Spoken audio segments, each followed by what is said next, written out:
What's up, weirdos? Thanks for coming on the show again today. First off, I really want to thank Ventura Munitions for helping us out with bringing this content to life and bringing this channel to what it is today. In addition, I really want to thank the Institute of Military Technology for allowing us to film there for the next couple episodes. Spanish Amelia episode last week, Japanese Type 100 this week, and a couple more others after that. So stay tuned for more stuff from the IMT in Florida. So today we're going to be looking at the Japanese Type 100 submachine gun. And that Japanese Type 100 submachine gun was interesting because it came on really late in the scene. Japanese submachine gun design and development really didn't start until the late 1930s. Previously to that, the Japanese Army, Japanese Navy was actually using MP-28s imported from Europe. So setting the stage here, middle to late 1930s, there's a Type 1 and there's a Type 2 design coming out with the Nambu firm. Same general, same design firm that worked on the Nambu semi-automatic pistol. These were tested. There were a lot of problems to be found with them. After a little bit, design got re-brought to the table. 1940, it was adopted as the Type 100. Interestingly enough, there's not too many resources that are useful for looking at the Japanese Type 100.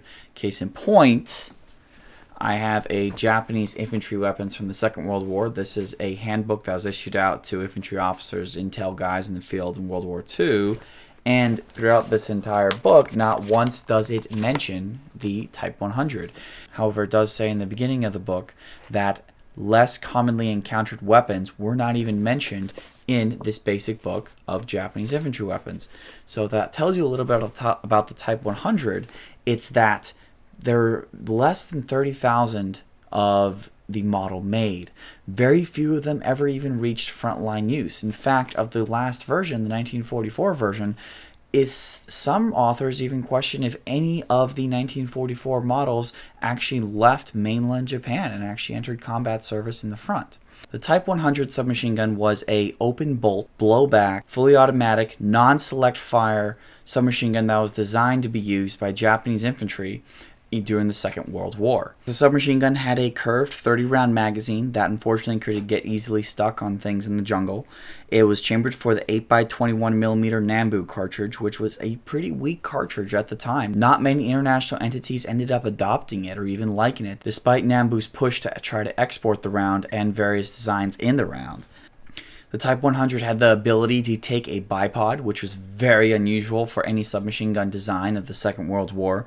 Its barrel was also chrome-plated, which was to help in the jungles and some of the really moist conditions that existed in the Pacific Theater of Operations. All three versions of the submachine gun were designed to take a bayonet. The initial version actually had a bayonet rod that was placed underneath the cooling ports so that there was no undue stress on the muzzle. Later on, this was simplified with the third version of the Type 100, which did away with the bayonet rod and had the bayonet mounted directly to those vent ports of the submachine gun. There are three versions of the submachine gun. There was a standard version with a non-folding stock and the bayonet rod in addition to an adjustable rear sight. There were around 10,000 of these manufactured during the Second World War. Next up, there was a folding stock variant where the stock actually folded where the pistol grip was to the right at a 180-degree angle, allowing the submachine gun to actually be dropped with Japanese paratroopers in a small chest-mounted pouch. Of these, it appears that only around 6,000 to 7,000 were actually produced during the war. Numbers are a little bit less than the original standard model. And finally, we have the model of 1944, which was an improved version from the initial 1940 model, where the sights became simplified, the bayonet rod was taken away, the rear butt plate was also changed to a wooden butt plate, as was common with a lot of last-ditch small arms in that part of the war.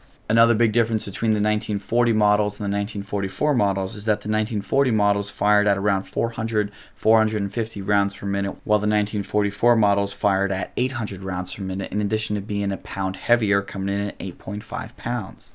Of the 1944 models, there were around 6,000 to 7,000. Different sources say different things, but a lot of authors quote the fact that a lot of these 1944 models probably never left mainland Japan.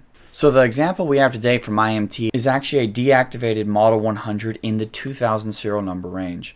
The rear sling swivel could actually be pushed up into 4 different positions and be rotated at different 90-degree increments. In addition to this rear sling swivel, there's also another rear sling swivel on the bottom of the stock that couldn't be pushed up and around. The takedown lever was an SKS-like lever on the right side of the submachine gun that was pressed out from the left. This allowed the bolt to be retracted from the rear after taking the charging handle off from the right side of the submachine gun while you push the bolt all the way to the rear in a small little notch. This model that we're looking at today is actually a 1944 series with a metal butt plate, indicating an early year manufacturer. Later years appeared to have a wooden butt plate as metal became scarce, and similar procedures were actually done on the Japanese Type 99 infantry rifle. Cocking the submachine gun was done by a charging handle on the right side. Notice that the one that we had here was somewhat slow to respond due to the cosmoline and the grease that was still packed inside of it. The safety was a simple cross bolt mounted on the trigger guard. Earlier 1940 versions actually had this on the stock in front of the trigger guard.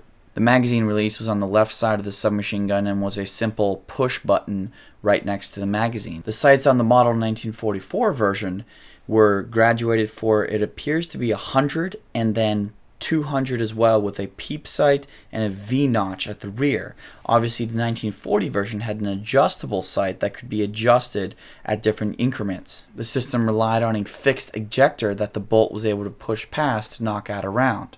Notice in this example that the barrel is actually welded because this is a deactivated submachine gun. One thing I really want to point out here is the similarity with Japanese practices and European practices, in that you have the serial number 2745, but you have the last three parts of that serial number etched into different parts of the submachine gun, such as the receiver tube, the forward compensator, and even the sling swivel push button. Another point of difference between the model 1944 and the model 1940 is that the compensator was changed, and the original 1940 compensator, which was very intricate, was changed to a simple metal tube that simply had different ports drilled into it. Although extremely rare today, you can still purchase the Type 100 on the market as an NFA item. Examples such as these sold at James Julia from anywhere between $10,000 to $20,000 on the NFA market.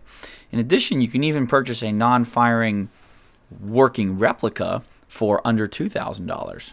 Thanks very much for watching, guys. We really appreciate the viewership. Make sure to hit subscribe and be sure to stay tuned for our episode next week about the Stoner 63 light machine gun.